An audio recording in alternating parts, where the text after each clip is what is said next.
नमस्कार, आप सभी को हमारे चैनल में हार्दिक स्वागत करती हूँ। मैं पढ़ा रही थी जयशंकर प्रसाद द्वारा लिखित आंसू नामक कविता, जिसकी व्याख्या हमने जो 3 पंक्ति है वो पहले पढ़ा था, उसका व्याख्या दिया था। अभी 4 नंबर का देखते हैं। यहाँ मैंने पहले भी कहा कि कवि ने अपनी प्रेयसी यानी कि अपनी प्रेमिका की दुख में जो उनकी पीड़ा है उनको व्यक्त किया है। तो यहाँ उन्होंने कहा है कि बादवा ज्वाला सोती थी इस प्रणय सिंधु के तल में, प्यासी मछली सी आंखें थी विकल रूप के जल में। बादवा ज्वाला सोती थी, तो यहाँ पे क्या होता है, ये जो हृदय की जो आग होती है या हृदय की जो पीड़ा होती है वो बहुत ज़्यादा है। यानी कि कभी के प्रेयसी उनके पास नहीं है तो उनके जो हृदय की जो व्यथा है वो बहुत ज़्यादा होती है। तो इस सिंधु प्रदेश में, यानी कि ये जो हमारे प्रदेश है या हमारे देश है, इस सिंधु प्रदेश में क्या होता है, बादवा ज्वाला यानी कि ज्वाला जो है वो उठती रहती है इसी धरती में। यानी कि हर किसी व्यक्ति के जीवन में सुख और दुख दोनों का आना जाना लगा रहता है। और जैसे कि मछली को हम पानी से बाहर निकाल देंगे तो उसका जो जीवन है वो नष्ट हो जाएगा और वो केवल उसकी आंखें पानी के लिए ही तरसता रहेगा। तो उसी प्रकार कवि का ये हाल है, एक प्यासी मछली की भांति है, क्योंकि उनके पास उनकी जो जीने की आसरा थी, जो प्रेयसी थी, वो उनके पास नहीं है और इसीलिए वो सिर्फ अपनी प्रेयसी के बारे में ही सोचता रहता है और उनके आंखों से लगातार आंसू बहते रहते हैं। तो उनका जीवन क्या है, एक प्यासी मछली की भांति हो गया है।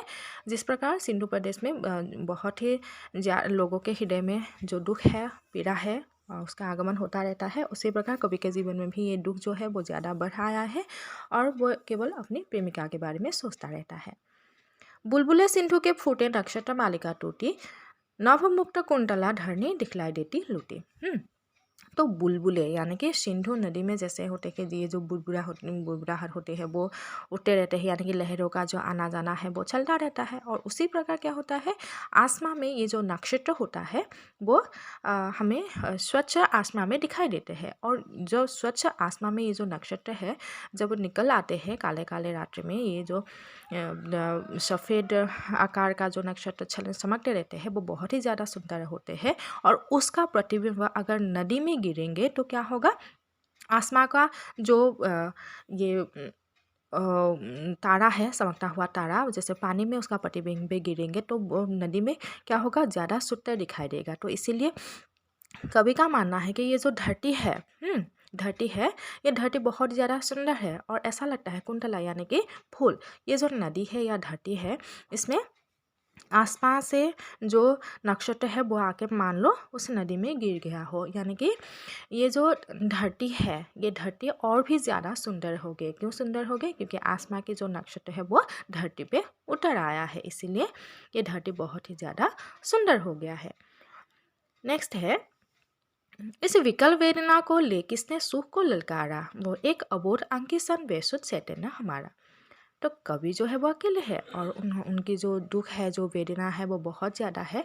और जैसे ही वो अकेले रहते थे उस समय उनके जीवन में सुखों का कोई आभास था ही नहीं, लेकिन फिर भी वो क्या करते थे, अपने सुख को अपने पास रखना चाहते थे।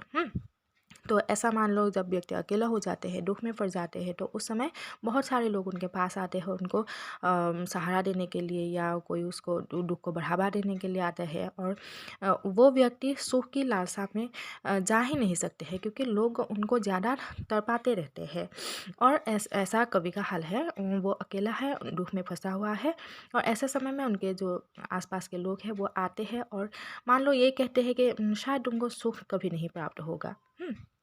तो ऐसे समय में वो क्या करता है, उनका हृदय जो है वो अबोध है, वो जान नहीं पाता है कि सुख क्या है, दुख क्या है, वो सिर्फ दुखों में ही फंसा हुआ है। और जैसे ही लोग उनको कहते हैं कि तुम्हारे जीवन में सुख नहीं प्राप्त होगा, तो उस समय वो अंकिसन थोड़ा सा बेसुध हो जाता है और बेसुध यानी कि बेहोश हो जाता है। और उस समय वो जागने का प्रयत्न करते हैं, चैतन्य यानी कि जो व्यक्ति मूर्छा जाता है उसके बाद जब होश आ जाता है तब पता लगता है कि वो क्या कर रहा है। तो उनके जीवन में उनका मानना था कि सिर्फ दुख ही दुख है, लेकिन जैसे ही उन्होंने महसूस किया कि उनके जीवन में सुख की भी प्राप्ति हो सकती है, तो उनका मन जो है वो जागृत होता है, यानी कि उनका जो चैतन्य है वो जाग उठता है। और इसके बाद का जो है वो नेक्स्ट वीडियो में देखेंगे। धन्यवाद।